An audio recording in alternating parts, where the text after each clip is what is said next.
There have been new strides in anti-consumer practices. But back in the day, loot crates were considered a cancer on the gaming industry.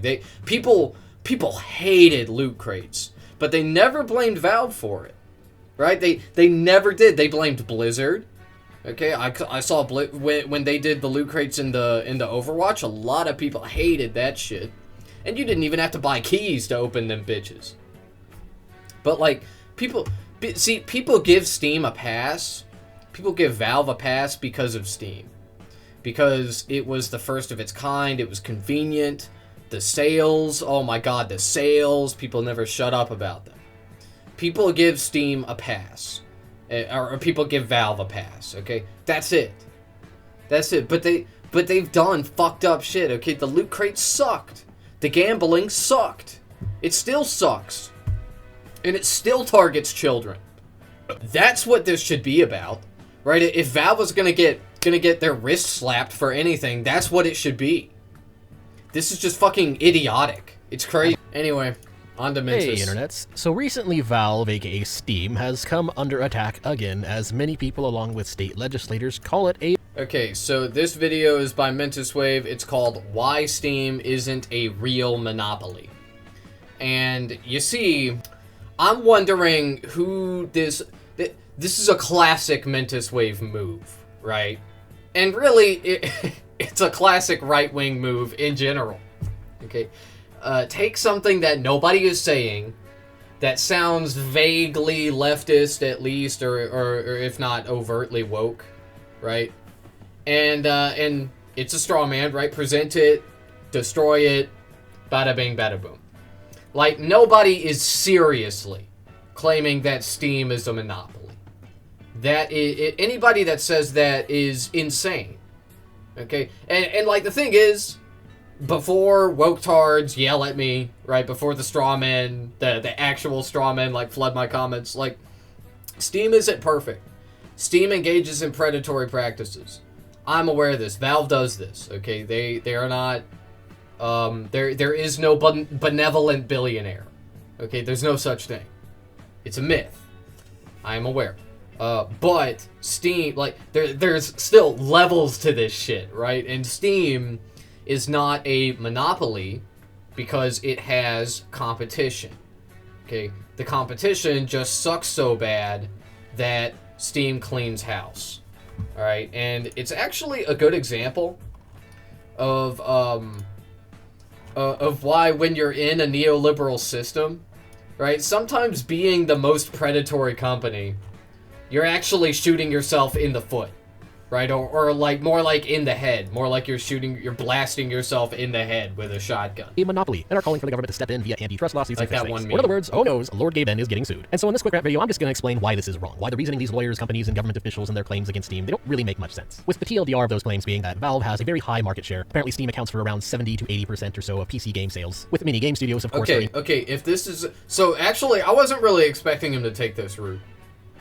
If you are looking at this strictly from a legal standpoint, I understand, like, the point of the video. Okay, I get that. It's just, you are not a lawyer, you are not a legal scholar, like, you have no authority in this subject. Okay, basically, your opinion doesn't matter.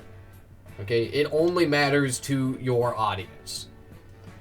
So, that's not really what this video is about. This is about posturing, okay? This is about political posturing. An equal amount of their revenue or so from that. They're also complaining about Valve's 30% commission fees for whenever someone sells a game on Steam's platform. Steam takes that. They're also complaining about networking effects, alleged high prices for consumers, which strangely they tend to argue that alongside complaining about Valve's price parity policies, which requires them to sell their games on Steam at the lowest costs. And yes, those of you with keen reasoning skills may immediately notice that that may be just a little bit contradictory, because it kind of is. Don't worry, I'll get to that. I'll first start with Gabe Newell's own reply. His response to these criticisms and allegations seems to be that he's saying that gamers have plenty of options when buying games, whereas this ex post summarizes his position. According to him, players can choose from many digital stores, including rival platforms, and stores run by game publishers themselves, which is true, which is the main issue with these allegations. Because the reason here for why Gaben is in the right, why Steam is in the right in this issue, it comes down to understanding one of the most obnoxious economics-related midwit memes in existence, which is this one right here. We got the low IQ guy saying monopoly occurs when there are no reasonable alternatives, and the high IQ guy saying basically the same thing, monopoly occurs when there are no reasonable alternatives, and then the midwit going, no, monopoly is best empirically measured by market share percentage because network effects and de facto cash flow utilizations and force ROI and competitor-driven liquidity, and this allows them to control the suppliers and stuff, and insert additional finance buzzwords here. You get the picture. This may not seem like much, but it's actually a very damaging misunderstanding. This idea that monopoly is entirely based by the market share that an organization has over a market niche, as opposed to defining it by consumers having no real alternative choices. I've seen a lot of economicists make this mistake, which if you don't know what that is, that's... So,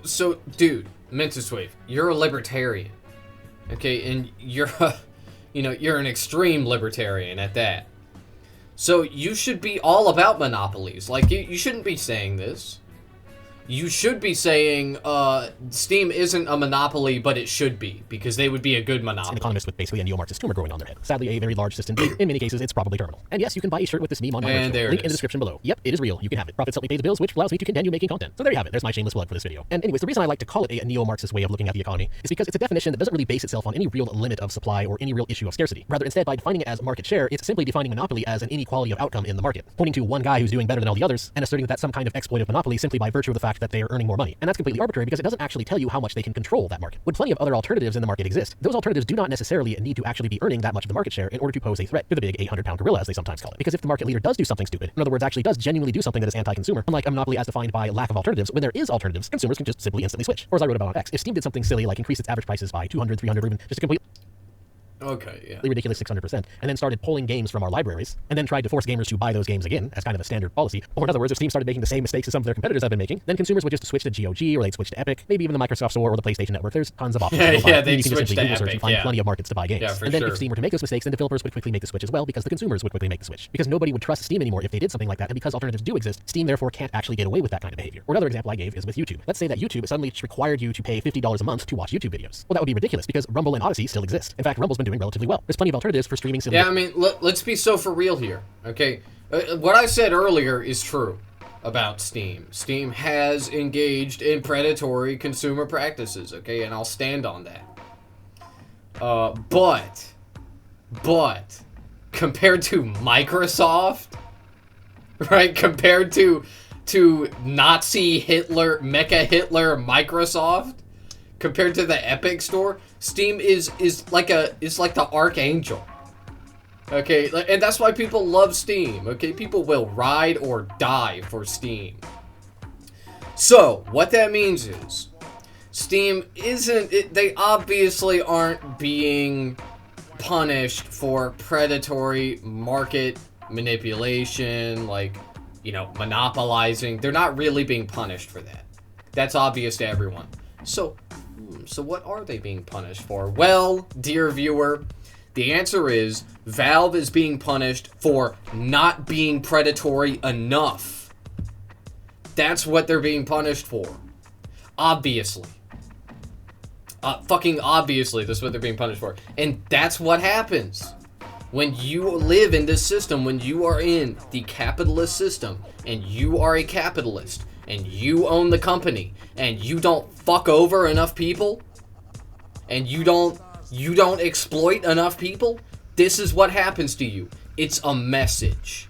They are sending a message. They are trying to make an example of Steam. They're saying, this is what happens. This is what happens when you go against the system, when you go against the grain, which Steam has. Okay? Like Steam has literally just, what I'm saying is they just haven't exploited people enough.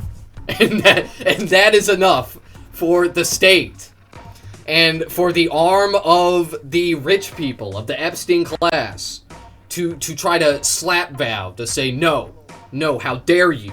How dare you do this? Videos are free. It's just that YouTube currently has one of the better systems for doing so. It has automatic AI closed captions. Pretty much all of the creators are here on YouTube. It's a relatively fast streaming platform with relatively good servers and a whole bunch of other things. TLDR, there's a lot of reasons why people watch videos on YouTube. It's not necessarily because you have to. You could watch videos elsewhere. It's just that most people decided that it's the best platform right now. But the thing is, if YouTube tried to charge everyone $50 a month for that, that would almost immediately change. You'd probably see a massive switch, and it would be a very quick switch. It would probably only take a week or so. I mean, me personally, as a content creator, if I saw YouTube do that, I'd be like, oh crap, well, this is going down. This is a trash fire. This is a sinking ship. I would port all my content elsewhere, probably on Rumble as well. Now, obviously, I'm not saying that Steam and YouTube are perfect. Why don't you just do that then?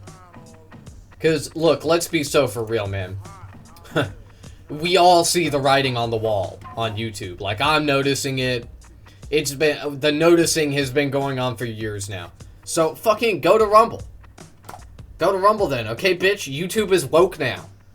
Alright, we're all woked up over here on fucking YouTube, bro. We're woke up to our eyeballs. Go on Rumble. They absolutely are not, and both have done some shady things. The point here is they don't really just have fuck off. because the very existence of alternatives puts a cap on how much shady things they can do. It makes it so that they at the very least have to be better than the competition. And what this kind of shows is that you can only really get away with it so much when you're the market leader. If alternatives exist and you make stupid decisions, then people will be immediately incentivized to switch. And we can see the same problems if we look at a lot of the other reasons behind the lawsuit against Steam. For example, complaining about the commission fees. Okay, so what? Valve charges developers a commission fee for publishing their games on Steam. Valve takes about 30% of the cut of whatever they make. So what? Big deal. They say this and act like Steam isn't doing anything for developers in return, when in reality they're doing a very big service. Steam has community forums. Steam has game reviews. Steam helps customers discover games that they ordinarily would never even be aware of. So it actually helps with marketing and regularly pushes new games to the front page. But most importantly is the cost of distribution. Steam is of course using their servers to allow us gamers to buy and download games from those servers. That's actually a very costly logistical thing to Valve. And the silliest part about it is that 30% commission fee is actually pretty darn competitive. It's actually pretty darn normal for game developers to only get around 20 to 30% or so of the profits of their own game. Things like marketing costs, publisher dues, and distribution deals, all of those things have pretty standard costs around the industry, and have had those costs since long before Steam existed. And back in the day, there were actually even more costs due to the cost of physical media. And so game devs being able to just self-publish their own game on Steam and have it be just there for digital distribution for gamers to find is not a bad deal by any means. And yet these people are acting like this 30% commission from Steam is some kind of uniquely evil thing that Valve just randomly decided to do as a uniquely evil corporation, which is just not true. And really just in general, in industries... Well, okay, there are uniquely evil things that Valve has done as a corporation, and I was kind of hinting at this earlier, okay, when I was saying that they have exploited people.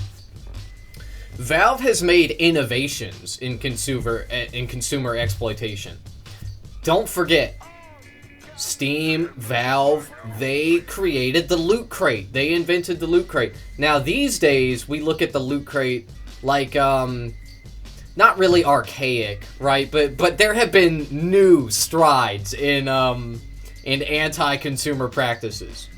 But back in the day, Loot Crates were considered a cancer on the gaming industry. People hated Loot Crates, but they never blamed Valve for it. Right? They never did. They blamed Blizzard. Okay, I saw when they did the Loot Crates in the Overwatch, a lot of people hated that shit. And you didn't even have to buy keys to open them bitches. But like, people give Steam a pass. People give Valve a pass because of Steam. Because it was the first of its kind, it was convenient. The sales, oh my god, the sales, people never shut up about them. People give Steam a pass. Or people give Valve a pass, okay? That's it. That's it. But they've done fucked up shit, okay? The Loot Crate sucked. The gambling sucked. It still sucks. And it still targets children. That's what this should be about, right? If Valve was gonna get their wrist slapped for anything, that's what it should be.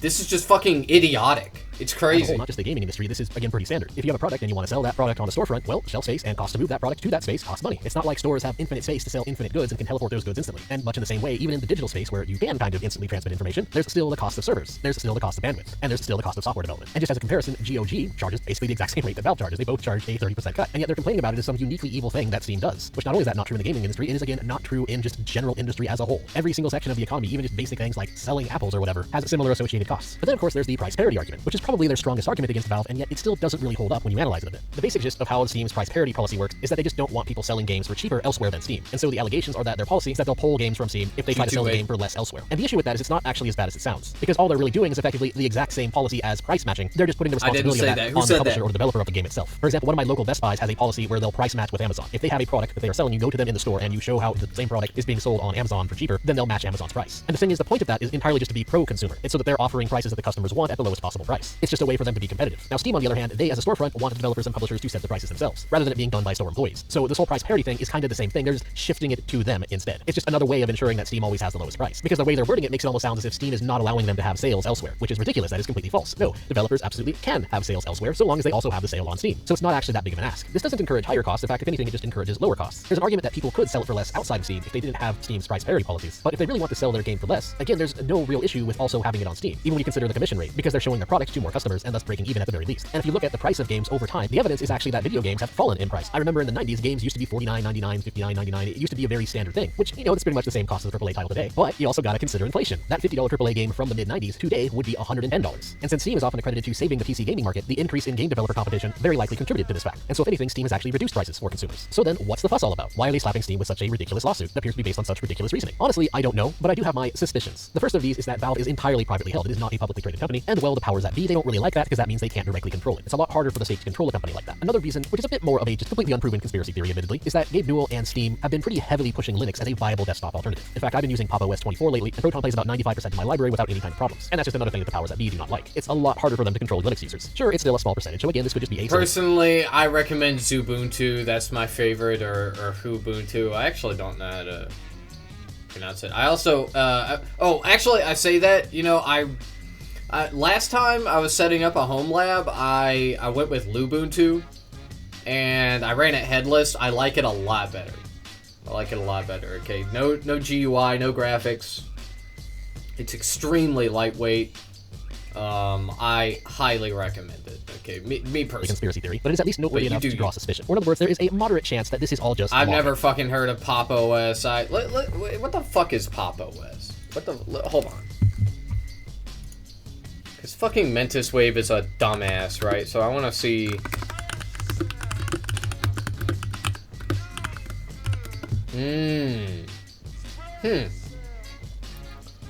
Rebuilt in Rust. Oh, this is such fucking nerd shit. Oh my god. Alright, that's pretty good. It's got NVIDIA GPU support, like out of the box. That's something that you don't really see a whole lot, I don't think. And I mean, but then I don't get to fuck around with it in my terminal, man. Why would... The thing is with Linux is, why would you want it to work? Right? That's the thing that Linux users, they don't like to admit. Okay? Like, why would you want it to work? And then you don't get to work on it. Then you don't get to feel smart when you get it working. I sincerely believe that Steam is a monopoly. They're just butthurt because Gabe N refuses to be controlled. Or at least that's how I see it. And so that's all I have to say on this matter. Don't forget to like, share, comment, and subscribe. And if you like my content, you can support me on Ko-Fi, Subscribestar, or by buying some merch. Thanks for watching. Till next time. Yeah, whatever, man. Anyway. Now we're gonna play a video game.